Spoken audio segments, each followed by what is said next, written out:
Hi everyone, today I'm going to show you our volunteer management system based on the powerful Dynamics 365.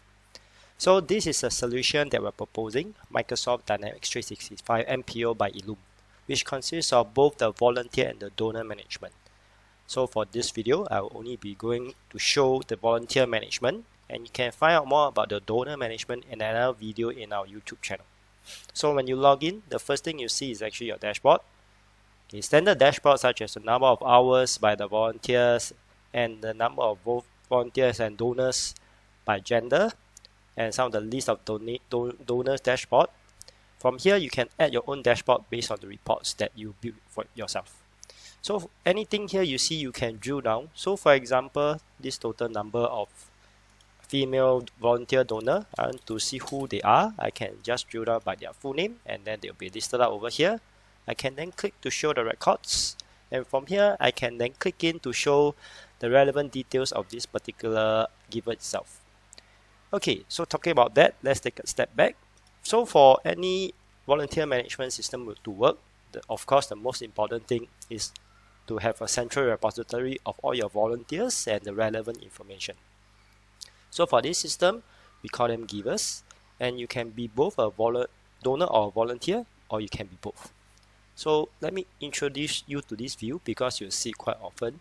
First, when I come, you can see my default view is all volunteers, and it listed all my volunteers and all the relevant fields that I want. If, for example, I want more fields, I can simply just click on edit columns. Let me drag out the age and the center that's been assigned to, and then click on apply. You can see then the list of the fields will come out.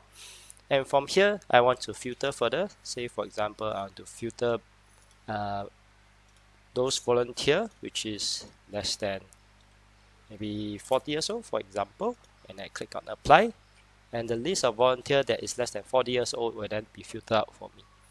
So if I am going to use this view quite often, I can simply just save as new view and then tell the system the view name. So for example, volunteer less than 40 years old age, and then I save.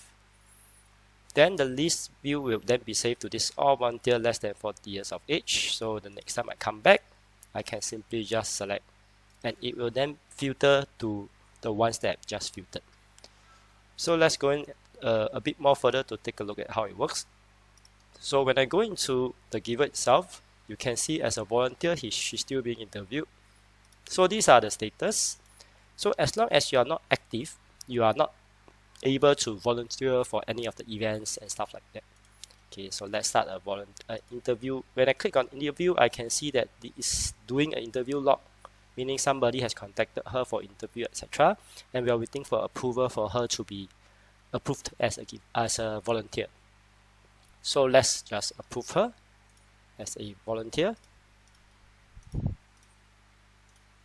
Okay, and then from here she can then start to do the volunteering. Any volunteer or training history will be here, so you can see have been assigned to certain centers. Any of the activities and any of the attendance of activities will then be listed here. Later when we do up the activities, we can come back to take a look.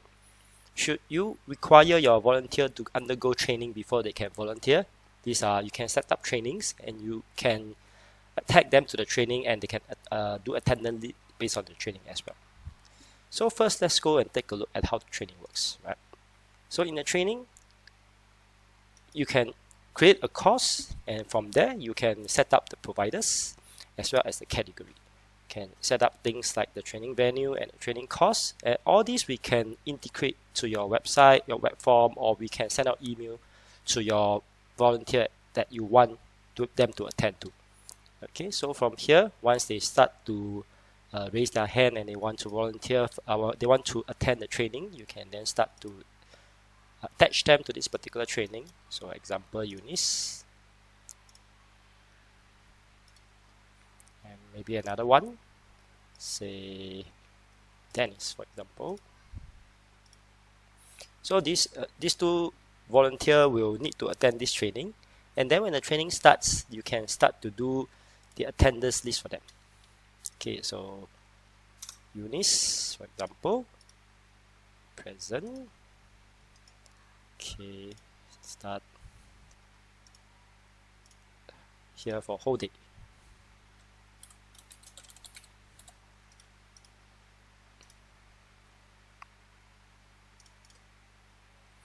So for this, as you can see, I'm manually entering the attendance. So for attendance, we can integrate for another web form or any of the solution that you have in terms of the timesheet to actually send it into this system itself. Okay, so once they attended the training, let's go back to Eunice. You can see that she will be under the training history. So from here, any training that she has attended, any of the attendance that she is present or not present, you can actually see at a glance. Okay, so most important, of course, for a volunteer is not actually the training, it's actually the events that they will be volunteering for. Okay, so this is the event list. So for event, there are several items to take note. First, of course, you need to give it a name. Okay, then you need to tell the system how many volunteers do you require for this training. Does the event require interview? So if the event requires interview, they will lock the volunteer until she's being interviewed for the event. Okay, so any commitment that you require, any category, this is more for reporting, any minimum age, and what's the skill required. Okay, so this is, you can actually do some matching based on whatever is here. Most important is this thing. So if you have a website that you want to integrate to, we can easily do that through this. So we can post the event onto your website, and your volunteer can sign up from the website, and we can bring that in through the website itself as well. Okay, so any of the activity location, etc. If you have a VIC, volunteer in charge, we can list it here, and then which program or this center this belongs to. So what are the roles required? For example, if it's a dinner event, you might need banquet waiter, etc. and stuff like that. For the purpose of a demo, a simple volunteer will do. So here we will start to get the volunteer list. So who is interested to come and volunteer? Okay, as I mentioned, this can be done integrated through a website. If it's not, then you can do this manually as well. So for example, over here, Eunice will want to have this. Okay, so she has registered to become, oops, let's go back and change the deadline date.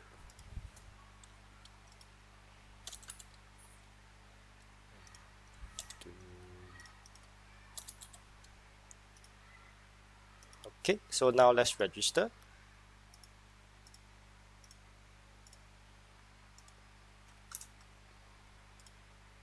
From here we save, and then she will be attached as a volunteer for this activity. So same thing, when the time comes, you can see the email message will then be sent to the volunteers who sign up for this.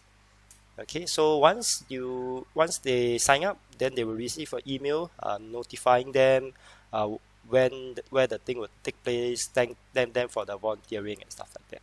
Okay, so when they start to come again, then you make up the attendance.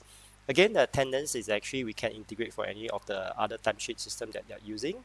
Alternatively, from just a web form, we'll do as well. Okay, another alternative is of course to do this manually. So this attend present. Okay, and you can see finally over at Eunice site, the event and the attendance will then be logged. Okay, so from here we will highlight this is how a volunteer management system works. Thank you for watching.